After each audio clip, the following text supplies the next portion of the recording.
Aleluia, aleluia. Cristo ressuscitou.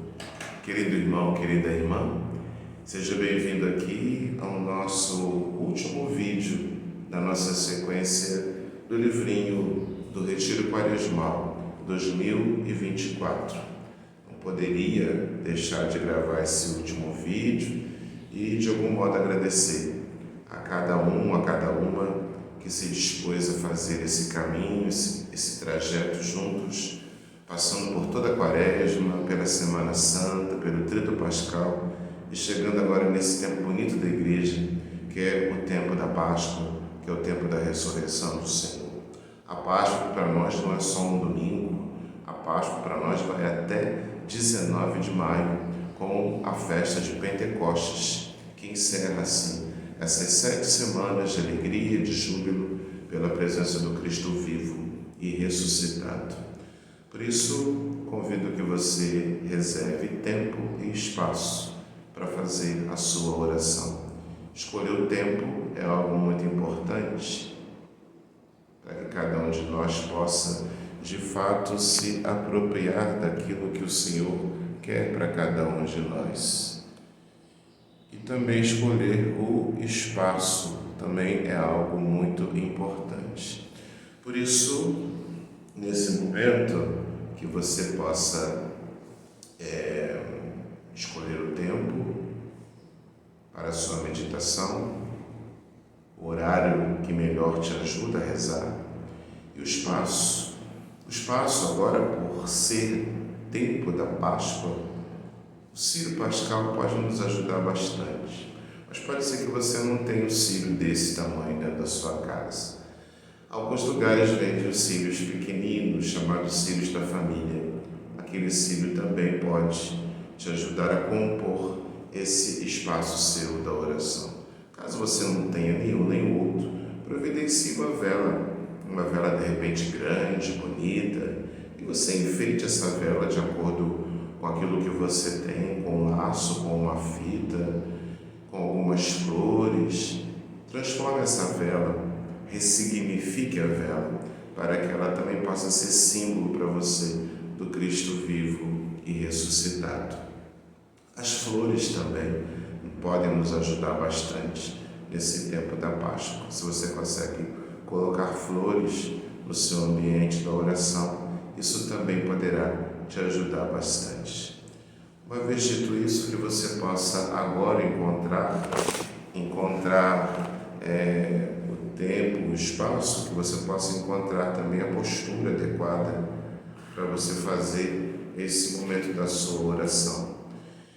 Prestando atenção na postura do seu corpo, tomando consciência do espaço que você ocupa aqui e agora, tomando consciência também dos seus sentidos, a visão, o olfato, o paladar, a audição e o tato, tudo isso que nós colocamos agora nesse momento e tornamos consciente para a nossa oração.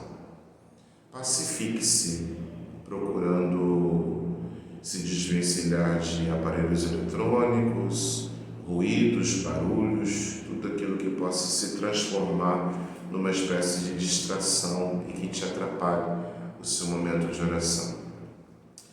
Mas também pacifique-se interiormente, assumindo algumas respirações mais profundas, desacelerando-se para que você possa se dispor a esse momento de oração. Portanto, inspire, prenda um pouquinho esse ar, depois vai soltando esse ar lentamente até os seus pulmões se esvaziarem por completo. E você toma mais uma respiração profunda, uma respiração na altura do umbigo, e depois você vai soltando esse ar lentamente, de modo que você vai se pacificando, desacelerando, para se dispor a esse momento de oração. E assim a gente se coloca na presença do Senhor, traçando sobre nós, de modo muito consciente, o sinal da cruz. Em nome do Pai, e do Filho, e do Espírito Santo. Amém. Ofereço nesse momento ao Senhor a minha vida com os meus pensamentos, as minhas atitudes, as minhas ações, todo o meu ser. Trago presente para esse momento também as minhas preocupações, os obstáculos que podem estar presentes nesse momento da minha vida. Tudo isso eu quero trazer e tornar presente nesse momento da minha oração. E faço o pedido da graça, a graça que desejo alcançar, pedindo ao Espírito Santo de Deus que lhe ordene os meus pensamentos, os meus sentimentos, os meus desejos e todas as minhas operações para o serviço, o louvor e a adoração da sua divina majestade. Na alegria da ressurreição do Senhor é que eu preparo esse meu momento de oração, criando com o Senhor um clima de profunda intimidade. Crie um clima de profunda intimidade com Cristo, vivo e ressuscitado. Suplique a Deus o dom da alegria com o Cristo ressuscitado, que a experiência da ressurreição possa impulsionar a você a viver com maior intensidade em comunhão com o Senhor, comunhão com a humanidade, comunhão com toda a criação. E antes de nós fazermos a nossa contemplação, nós vamos aqui acentuar alguns pontos relacionados ao mistério das aparições de Jesus ressuscitado. Os relatos das aparições de Jesus ressuscitado, eles nos revelam como ele foi reconstruindo as pessoas, seus amigos, suas amigas, que estavam quebradas pelo fracasso, pela tristeza, pela decepção. Imaginemos que após a morte do Senhor, tudo aquilo que os seus amigos acompanharam e testemunharam, seus corações ficaram totalmente despedaçados, quebrados, de modo então que a presença de Cristo agora ressuscitado é uma presença que precisa reconstruir, precisa restaurar, precisa ressignificar tudo aquilo que foram as experiências que eles passaram. Jesus, portanto, Jesus as ressuscitou, ou os ressuscitou por dentro, despertando em cada um deles essa vida que ficou bloqueada e abrindo um horizonte novo para a sua própria missão. De modo então que nós vamos perceber que Jesus ressuscitado, segundo a espiritualidade inaciana, ele aqui exerce um olhar de um ofício de Jesus como consolador. Olhar o ofício de consolar que Cristo nosso Senhor exerce. E aqui ele cita o número 224 dos exercícios espirituais de Santo Inácio. É um livrinho de Santo Inácio que eu tenho aqui, dos exercícios espirituais, e aqui, número 224, ele vai falar sobre esse ofício de consolar. Olhar o ofício de consolar que Cristo, nosso Senhor, exerce, comparando com os amigos que costumam consolar-se. O que quer dizer isso? Quer dizer que nós devemos olhar o ofício de Jesus como consolador. Ele nos consola, assim como nós consolamos o amigo. Todos nós que temos um amigo, quando a gente vê o amigo passando por alguma dificuldade, alguma tristeza muito grande, a gente se aproxima e, de algum modo, tenta consolar aquele amigo. Em alguns momentos nós também nos sentimos isolados e alguém, alguma palavra, o amigo chega até nós e também, de algum modo, nos consola, nos ajuda a reinterpretar, ressignificar aquele momento para que a gente possa criar ânimo, coragem de seguir em frente. Então, esse exercício de consolação é Jesus que nos consola assim, do mesmo modo como um amigo consola um outro amigo. E nesse livrinho mesmo, lá na nota de rodapé, quando se fala disso, o padre Gesa, que é o padre que faz um pouco o rodapé, as explicações desses tópicos dos exercícios de Santo Inácio, ele vai nos dizer assim: Cristo aparece como um consolador, ou seja, como o Paráclito. O que isso significa? Cristo aparece com a sua força recriadora. As criaturas, na comunhão com Ele, elas renascem no Espírito Santo. As criaturas, em comunhão com Ele, reestruturam-se no âmago de sua personalidade. As criaturas, em contato com esse ofício do Senhor, orientam-se radicalmente para Deus. Acontece, portanto, aqui uma metanoia, ou seja, uma profunda transformação das suas aspirações mais profundas. Então, um pouco daquilo que significa esse ofício de Jesus como o Consolador. Mas o que significa essa palavra consolar?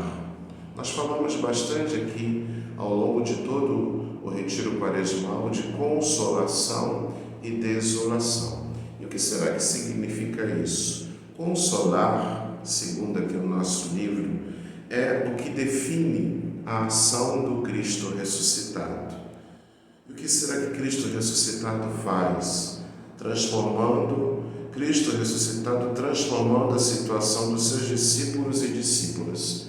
Qual é a transformação que o ato ou o ofício de Cristo de consolar exerce na vida dos discípulos? A tristeza se converte numa alegria contagiante. O medo em valentia e ousadia.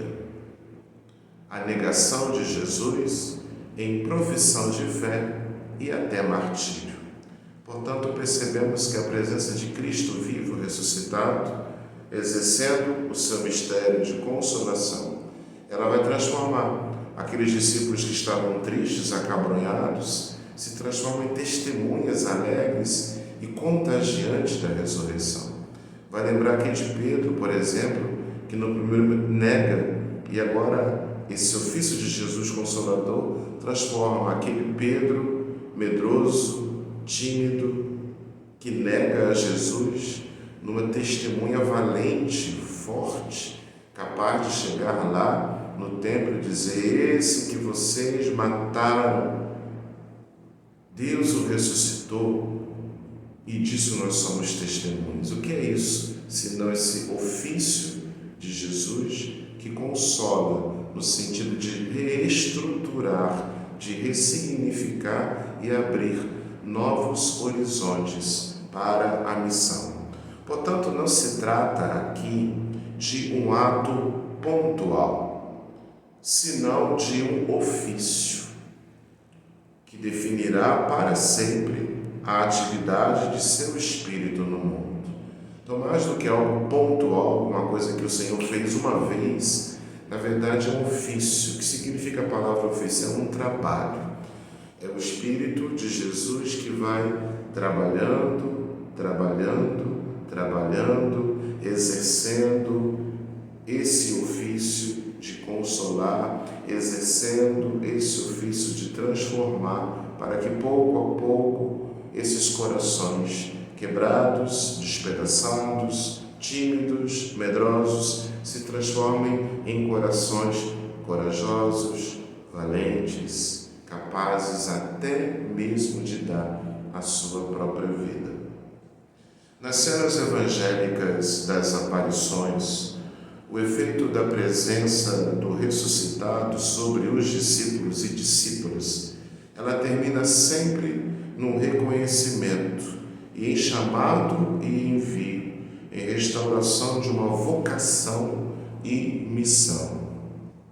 Jesus ressuscitado, ele exerce, portanto, sobre os seus discípulos e sobre as suas discípulas um original ofício de consolar, cujo efeito é iluminar o caminho em que seu nome e com eles e elas hão de percorrer.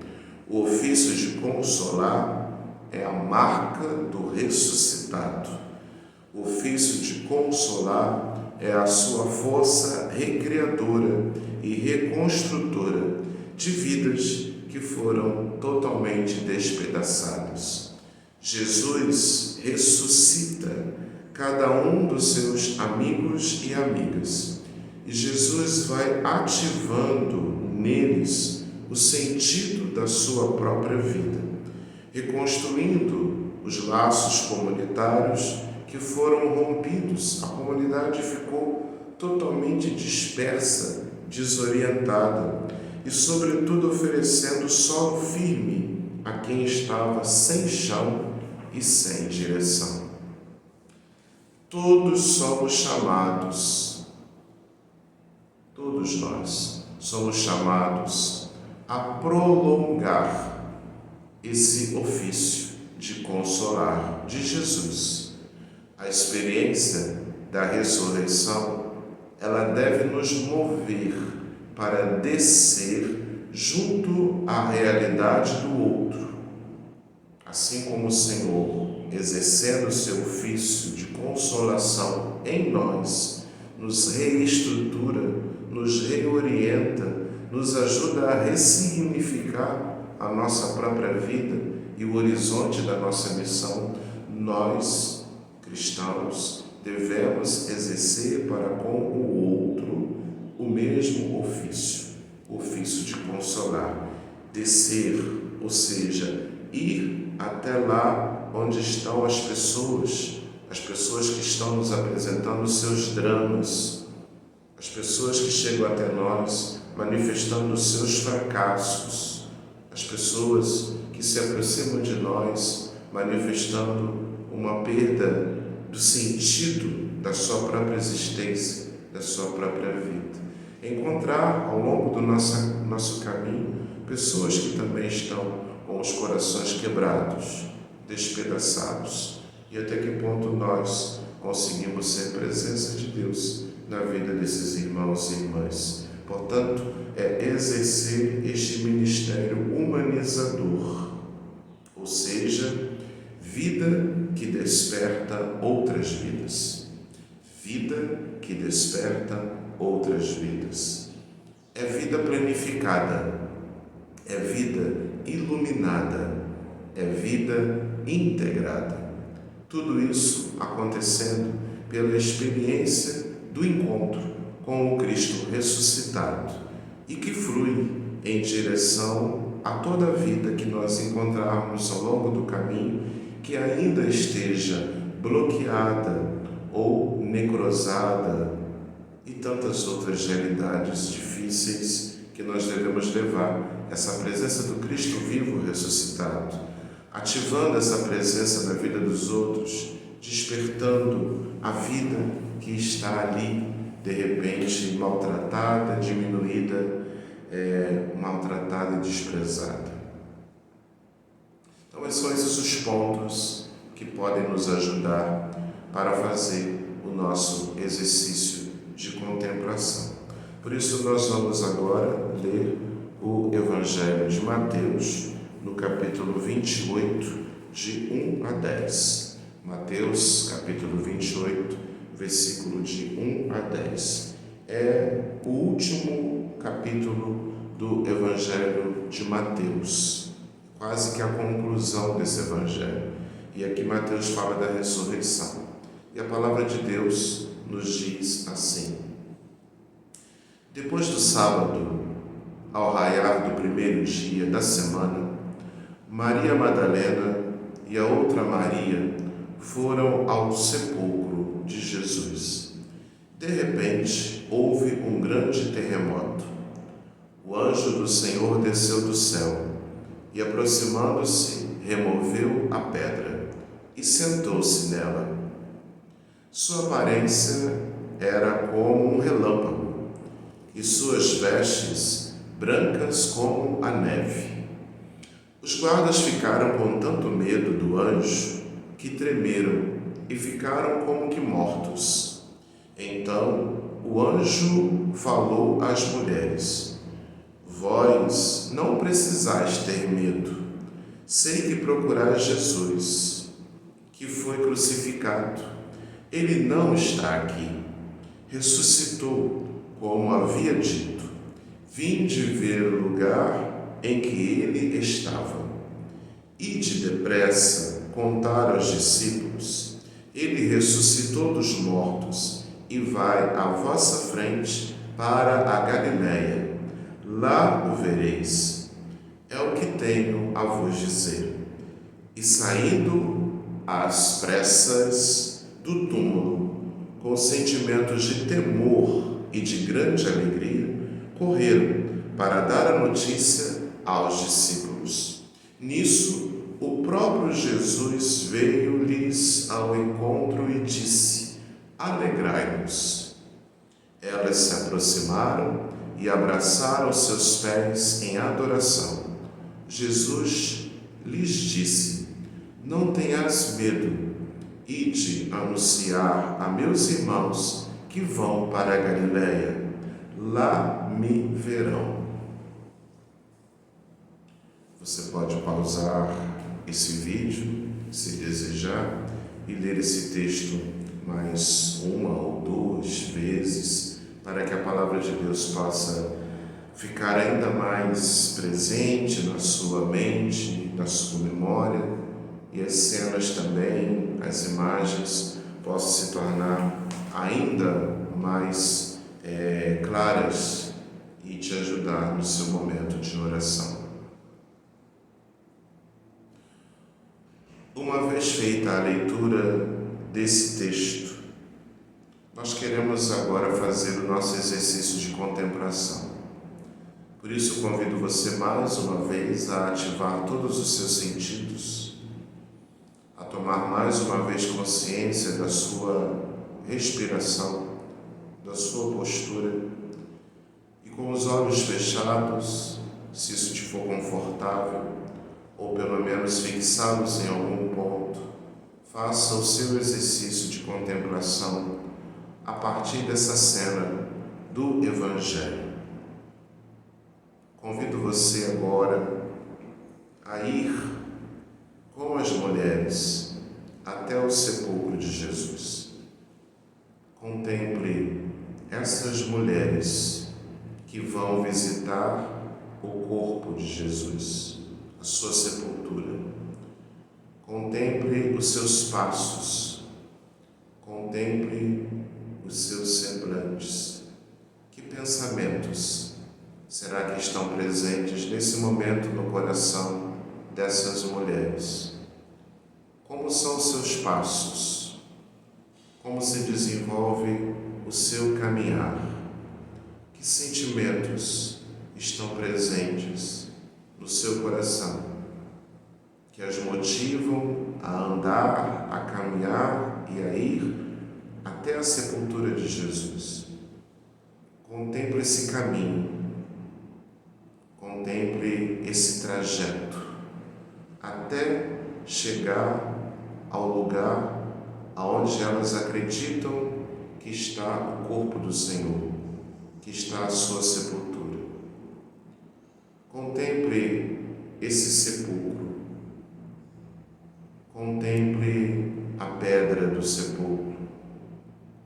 Acompanhe essas mulheres, caminhe com elas, seja companheiro delas, seja companheira, vá junto com elas visitar esse sepulcro, vá junto com elas visitar o túmulo de Jesus.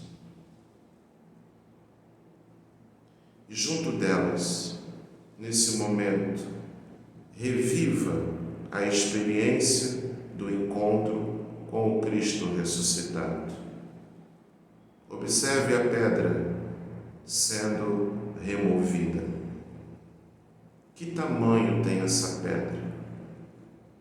Como você enxerga essa pedra? Que pedra é essa que precisa ser removida? Imagina essa pedra sendo removida. O anjo aparece, sentando em cima da pedra e dizendo às mulheres e dizendo a você: por que você procura no lugar da morte aquele que está vivo? Por que você insiste em procurar aonde só tem morte aquele que está vivo? Por que você insiste em procurar nas realidades que não te comunicam mais nada aquele que não está aí, porque está vivo? Reviva essa experiência, receba a notícia do anjo. Que alegria, quanta esperança, quanta vida no lugar onde só se esperava derrota, morte, destruição. Acolha essa notícia, experimente a experiência que as mulheres tiveram. Faça você também a experiência de receber a notícia de que está vivo, de que ressuscitou. Faça, nesse momento, memória de todas as experiências de consolação suscitadas pela graça de Deus ao longo dessa quaresma, ao longo desse caminho que chegamos até aqui. Quais foram as experiências que você pode trazer na memória nesse momento, em que você pode dizer que ali o Senhor te visitou, que ali o Senhor te consolou, que ali o Senhor te reestruturou, que ali o Senhor te ajudou a ressignificar a sua própria vida? Quais foram as experiências de consolação que você experimentou ao longo de todo esse caminho do retiro da quaresma? Recorde também quais foram as pessoas, as presenças consoladoras em sua vida. Ao longo desse caminho, que presenças de consolação você pôde experimentar? Traga para a sua memória também as situações em que você também foi capaz de ser o mediador da consolação. Quais foram os momentos em que você, de um modo muito sincero, muito honesto, possa também reconhecer que pela graça do Espírito você também foi um mediador, você foi um facilitador para que a consolação de Deus pudesse chegar também no coração das outras pessoas. Recorde as presenças de consolação na sua vida, recorde os momentos em que Deus foi consolação para você e recorde também quando você, pela graça dele, foi capaz também de ser consolação na vida do seu próximo, na vida do seu irmão. E assim como nos consola a notícia de que ele não está morto, mas ele está vivo. E antes mesmo que as mulheres pudessem anunciar isso, Jesus de repente aparece na frente da comunidade, na frente delas. E elas então vão atirar-se aos pés de Jesus com profunda alegria e gratidão. E é com essa alegria e essa gratidão aos pés de Jesus vivo e ressuscitado, numa atitude de adoração, de louvor, que nós concluímos a nossa caminhada, o nosso retiro quaresmal, agradecendo ao Espírito Santo de Deus, porque foi Ele que nos guiou e nos conduziu até aqui. Com o coração cheio de gratidão é que rezamos o Pai Nosso. Pai nosso que estais nos céus, santificado seja o vosso nome. Venha a nós o vosso reino, seja feita a vossa vontade, assim na terra como no céu. O pão nosso de cada dia nos dai hoje. Perdoai-nos as nossas ofensas, assim como nós perdoamos a quem nos tem ofendido. E não nos deixeis cair em tentação, mas livrai-nos do mal. Amém. Meu irmão, minha irmã, quanta alegria e gratidão chegarmos até aqui. Agradeço muito a sua companhia. Espero que essa trajetória tenha transformado a sua vida e o seu coração. E assim eu termino com essa mensagem final, que está no finalzinho do nosso livro. Mensagem final. Iluminar a madrugada e tecer liberdade. Nutrir a vida de compaixão e amizade. Celebrá-la e oferecê-la de verdade. Orar. Esse é o movimento de ressurreição. É isto que o evangelista João quer destacar quando escreve que Madalena, saindo correndo, que Pedro e João corriam. Que a Páscoa seja um tempo de movimento e cada um e cada uma descubra o horizonte de vida por onde correr. Um santo tempo pascal para todos nós. Ao invés de desejar uma santa Páscoa, deseje um santo tempo pascal para todos nós. Que você tenha até 19 de maio um santo tempo pascal e que a ressurreição de Cristo te faça sempre correr, te faça sempre movimentar-se no encontro para Ele, no encontro para o outro. Que Deus te abençoe. A minha gratidão.